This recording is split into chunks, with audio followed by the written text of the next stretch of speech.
প্রথমেই ক্ষমা চেয়ে নিচ্ছি ভিডিওটা দেরিতে দেওয়ার জন্য, ঘুমিয়ে পড়েছিলাম খেলা দেখার পরে। তো যাই হোক, 2026 ফিফা বিশ্বকাপে গ্রুপ সি থেকে ব্রাজিল চ্যাম্পিয়ন হয়ে পরের পর্বে অর্থাৎ নকআউটে পৌঁছেছে, আর এটা প্রত্যাশিত ছিল। কিন্তু মরক্কো ম্যাচে এবং হাইতির বিপক্ষে সেকেন্ড অর্ধে ব্রাজিলের খেলা দেখে চারিদিকে একটা কানাঘুষো শোনা যাচ্ছিল যে অতীতের ব্রাজিলের তুলনায় এই ব্রাজিল দলটা ছায়ামাত্র, কিংবা এই ব্রাজিল দলটা দিকভ্রষ্ট ব্রাজিল দল। আমারও কোথাও গিয়ে মনে হয়েছিল যে আমি যতগুলো বিশ্বকাপ দেখছি তার মধ্যে এই ব্রাজিল দলটা সব থেকে কমজোরি নয় তো। কিন্তু পর মুহূর্তে মনে হলো ডাগ আউটে যে বৃদ্ধ ভদ্রলোকটি দাঁড়িয়ে আছেন তিনি ইউরোপের টপ জায়গায় পাঁচটা ট্রফি জিতেছেন এবং সেই সমস্ত ক্লাবকে সাফল্যের সর্বোচ্চ শিখরে নিয়ে গেছেন। আর তার পরিণামটা শেষ ম্যাচে আজকে স্কটল্যান্ডের বিপক্ষে দেখা গেছে। দলটা পুরো তার দর্শন অনুযায়ী দুর্দান্তভাবে ডমিনেট করেছে। আমার এই দুশ্চিন্তার কারণটা ছিল ব্রাজিলের এমন 5টা প্লেয়ার বিশ্বকাপ শুরুর আগেই চোট পেয়ে ছিটকে গেল, যারা ব্রাজিল দলের প্রথম একাদশে সুযোগ পাওয়ার প্রচণ্ড দাবিদার ছিল। স্তেভাও, রদ্রিগো, মিলিটাও, ওয়েসলি এবং সর্বশেষ সংযোজন রাফিনহা। তবে আজকের ম্যাচে কিন্তু এই ব্রাজিল দলটা বুঝতে দেয়নি এদের কারুর অভাব। তো যাই হোক, এবার ম্যাচ প্রসঙ্গে আসে। স্কটল্যান্ড 4-2-3-1 ছকে খেলতে নেমেছিল, বিপক্ষে ব্রাজিল নেমেছিল 4-3-3 ছকে। এবং রাফিনহার পরিবর্তে আজকে 1970 সালের পর ব্রাজিলের প্রথম কোনো টিনেজার যে শুরুর একাদশে খেললো, রায়ান। এবং রায়ানের ডিফেন্সিভ এবং আক্রমণাত্মক দুটো জায়গাতেই সে কিন্তু দুর্দান্তভাবে পাস করে গেছে। এবং প্রথম গোলটার ক্ষেত্রে যদি দেখেন ভিনিসিয়াসের, সেখানেও কিন্তু রায়ানের দুর্দান্ত স্কিল ছিল। এবং রায়ান একটা গোল মিস করেছে বটে, কিন্তু গোল মিস করার থেকে তার বাম পায়ে যেভাবে বলটা সে রিসিভ করেছে ওইখানটায়, সেটা আমার কাছে ফ্যাবুলাস লেগেছে। আমার কাছে এই ম্যাচে রাফিনহার যোগ্য উত্তরসূরি হিসাবে রায়ান 5 মার্ক তো অবশ্যই পাবেন, 10-এ 8 দেবো আমি তাকে। এবার ধীরে ধীরে আসি ডিফেন্সে। যদি বলি মার্কিউনিস ঠিকঠাক ছিল, তবে এইখানটায় গ্যাব্রিয়েল দুর্দান্ত, যেভাবে তিনি 2-3টে ক্লিয়ারেন্স করলেন, একদম স্কটল্যান্ডের প্লেয়ারের পায়ের থেকে বলটা আউট করলেন। তো এই জায়গায় গ্যাব্রিয়েল কিন্তু দুর্দান্ত ছিলেন, হেডেও তো তিনি মারাত্মক। অ্যালিসন বেকার শেষ প্রহরী, গত ম্যাচেও দেখেছি দুর্দান্ত তিনি সেভ করেছেন, ক্লিন শিট রেখেছেন। আজকের ম্যাচেও সম্ভবত স্কটল্যান্ডের 26 নম্বর জার্সি, 26 কিংবা 16 নম্বর জার্সিধারী প্লেয়ারটা দুটো হেড, এবং দুটোই দুর্দান্তভাবে কিন্তু অ্যালিসন বেকার সেভ করেছেন। এবং অ্যালিসন বেকারের এখান থেকে কিন্তু কনফিডেন্সটা সেটা কিন্তু অনেকটাই হাই হয়ে গেছে।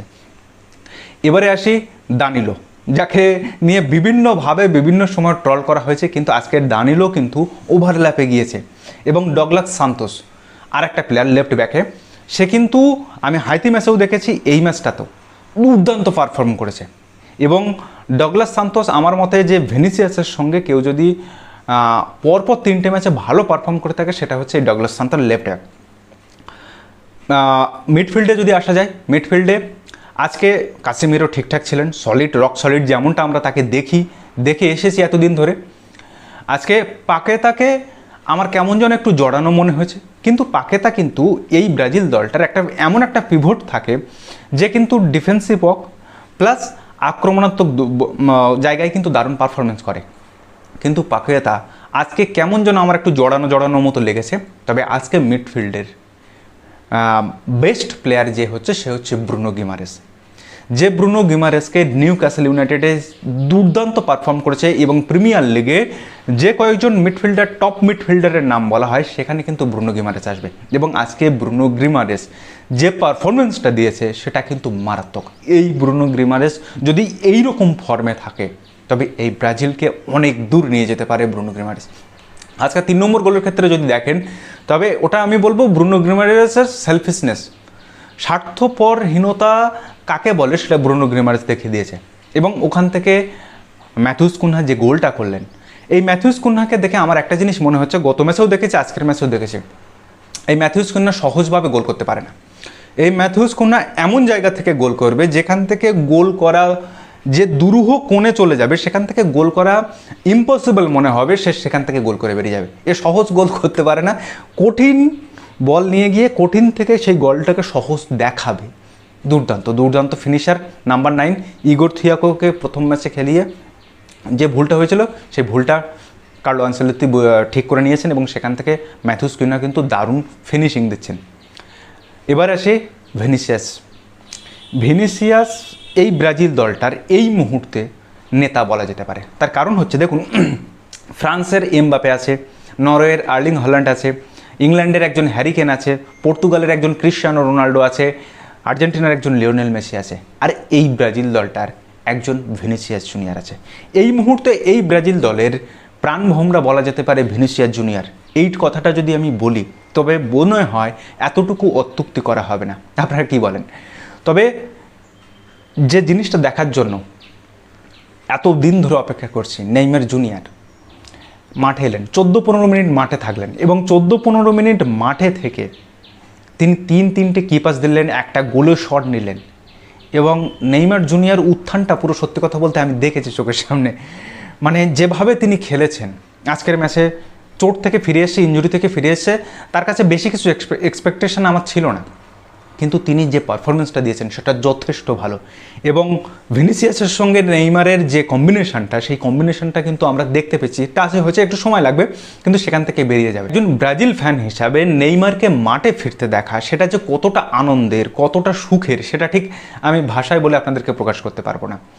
নেইমার আমার মনে হয় নকআউট পর্বে সাম্বা ম্যাজিকের জাদুতে আবার গোটা বিশ্বকে উদ্বেলিত করবে।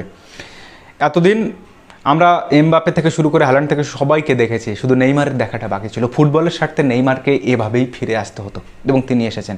981 দিন পরে মাঠে ফিরেছেন। এটা যে একজন ব্রাজিল ফ্যান হিসেবে কতটা খুশির, সেটা ঠিক বলে বোঝানো যায় না। তো যাই হোক, ভিনিসিয়াস গ্রুপ পর্বের 3টে ম্যাচেই 3টে গোল করেছেন এবং 3টে ম্যাচেই ম্যান অফ দ্য ম্যাচ।